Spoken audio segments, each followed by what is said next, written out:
You can see here I've done exactly the same as I showed you the wire on the front and the green stuff on the back, but you can see here I've done the green stuff on the front. This is how I was trying to explain I've done the leaf, embedded the wire through around the top of the leaf, but you can see here that the green stuff goes all the way behind it at this point, and if you wanted to just extend that into the coil, that would be very doable. And then these bat wings I've rolled and cut out separately and then overlaid, just glued and fixed down in the central piece, but keeping as much texture and definition here as I can. On the sides, for a bit of variation, I decided to include these pop marks just to make it look a bit more tooled and give it just a little bit more definition, just an extra flavour, a bit of spice. And at this stage, I've connected around a skull shape. The front, connected the loops where they connect. This wire here and this wire here are embedded at both ends. This wire just rests behind, although it is pressed down ever so slightly. But this wire coils round, so it's a case of just checking your connections and working out which ones are true connections and which ones are loops. Now these front three pieces, the left temple, the central droplet over the nose, and the right temple, it's much easier to work them as one piece because of these two, this one here and this one here, these connecting wires. The back piece is very easy to work independently, and it just loops in together. My head is slightly larger than your average head, so I've had to include an extra piece of material just at the side to make it fit. But if you don't have that problem, the back piece you'll find will actually link directly into the piece above the ear, and you won't have to worry so much about that. I've also added these silver lines, which are quite obvious here. This isn't me starting to paint. This is glass painting material, which is actually the edging you would use before you drip the colour in when you're glass painting. It's for doing writing, for edging your designs in glass painting. When it dries, it keeps its volume. You could also use fabric paint for this. If you had a fabric pen that the important thing is it keeps its volume as it dries rather than soaking in or spreading down, because this is just another texture. This is going to be another layer. When the whole thing's painted, what you'll be left with, you're not going to see green and purple and silver. You're going to have one solid colour, so the interest is going to need to come from the textures you've included. So take your time at this stage, consider your textures, because those are what's going to pop at the end, even after it's all basically one colour.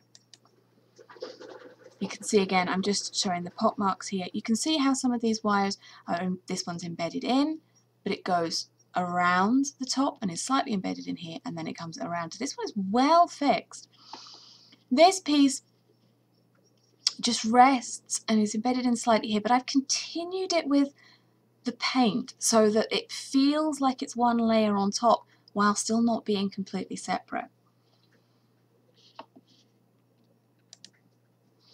To do the beaded threads, just have a bit of a break from the green stuff and the messy nitty-gritty. The best thing to do is to use this nylon wax-coated thread. It's really strong, it's for jewellery.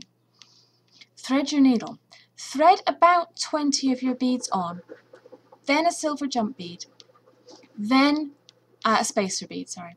Then your jump ring, your split ring, your hoop, whatever your round is at the end. Then come back out of that, back through your spacer bead and back through those 20 beads that you put on. Then, leaving your free end free, continue threading until you get all the way to the other end. Do a spacer bead, through your jump ring, back through the spacer bead, and then take your thread all the way back through your now almost completed with a jump ring at each end. Take your thread all the way back through until you meet the thread through that singular gap between the two beads. Knot it as many times as you want, then take your needle, thread both ends. You'll now have two ends and a knot. Thread both ends back and away down through the thing. So in one section this is going to have 4 pieces of thread through it, in most it's going to have 2. But that creates one complete loop of thread, so there's no tension, or there's much less tension on the knots and on the findings at the end. Do this as many times as you want. I've included some green beads, and I've used a lot of silver lined glass clear beads just to use a bit of texture, and I've tried to make it as random as possible, again to give some sparkle, some colour and some variation where the texture is actually quite uniform. The wires were done in much the same way, using the combination of techniques of using the wire bending by following the lines on that piece of paper. You can see here I've got another immaculate brand new piece of paper just for the purposes of doing the beaded wire. Shaped. These are easily, you don't need much. If you just bend over the wires at 90 degrees, they're not going to, the beads aren't going to go anywhere, they can't come off. But it's better to only loosely shape your wire to measure the length, then add your beads, then shape, because you'll find that you can't get these corners as tight because there are beads in the way, and you want those beads to be flush together. That's a nicer look than having them be separate but have a sharp bend in your wire. And these are the other few pieces again. You can see I've just bent over the end of the wire just to hold it in place. But where the ends of the wire are going to be free, you maybe have seen on some of the pictures that the textured wires just end. So I've tried to very carefully bend over the ends. You can either bend it double and force it back through the end. You can use a cyanacrylate glue or any other jeweler's glue to glue the end. When it's really dry and solid, just snip off the wire flush. You don't need to be too technical about it. You can just get it neat on the end.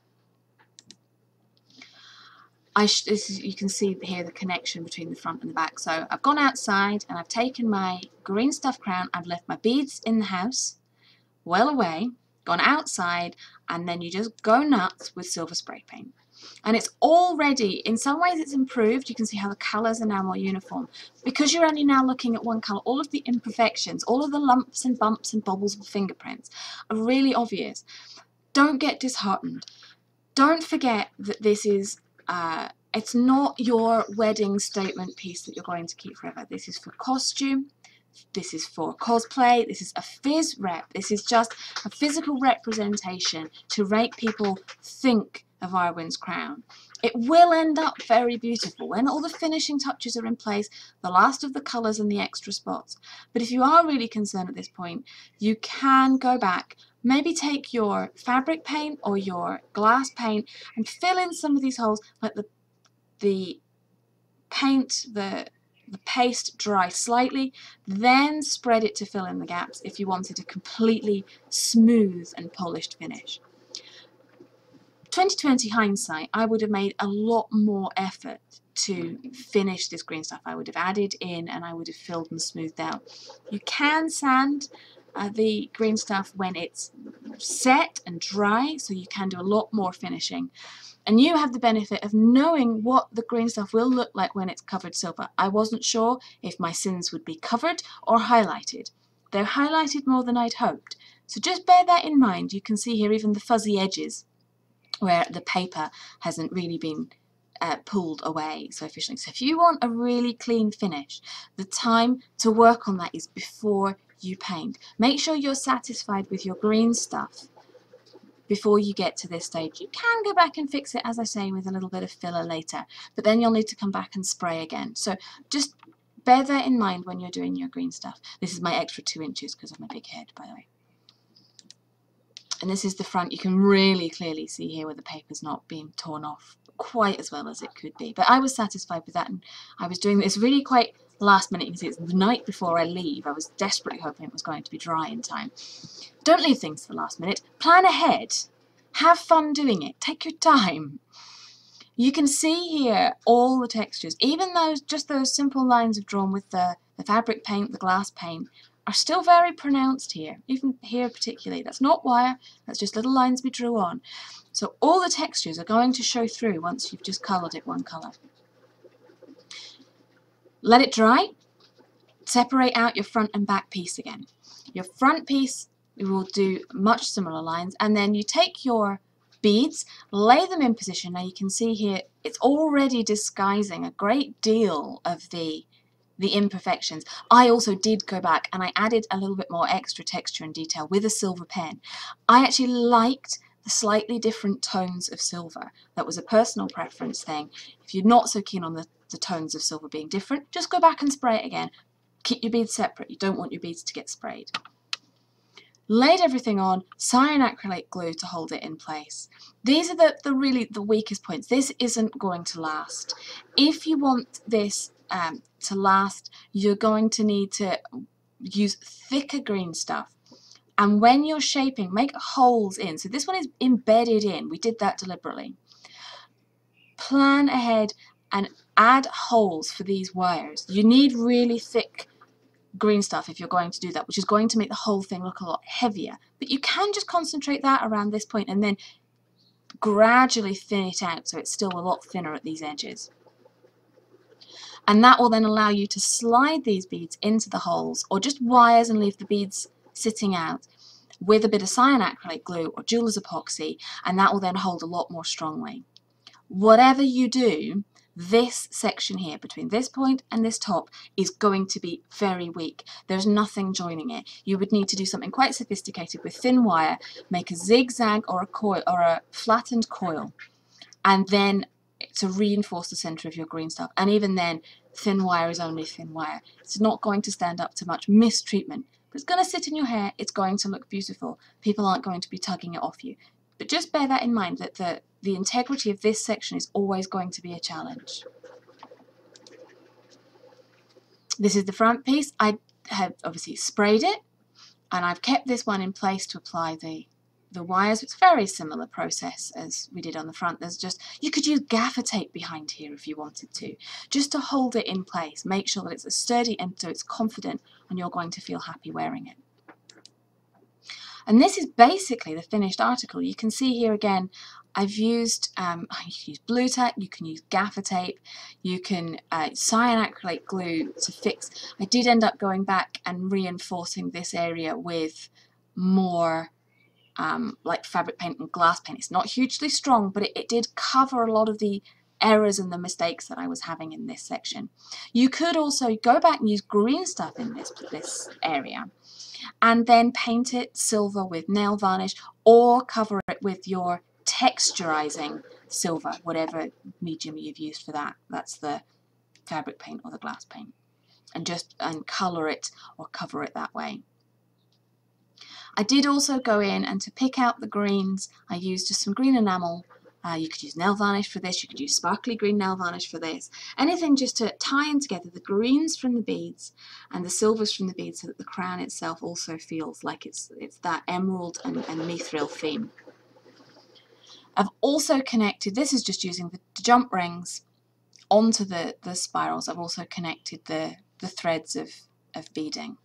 You can see here again really clearly that's the threaded beads on their jump rings. This one was a 3-strand. You do it the same way, 20 or so beads into a spacer bead through the jump ring round, complete 1 strand, come back, then go through the ring, and then just start on another thread, and you just backwards and forwards, and then start on the 3rd thread and come back, and then head back down the 1st strand to your free end and tie it off there. So the whole thing is 1 complete strand.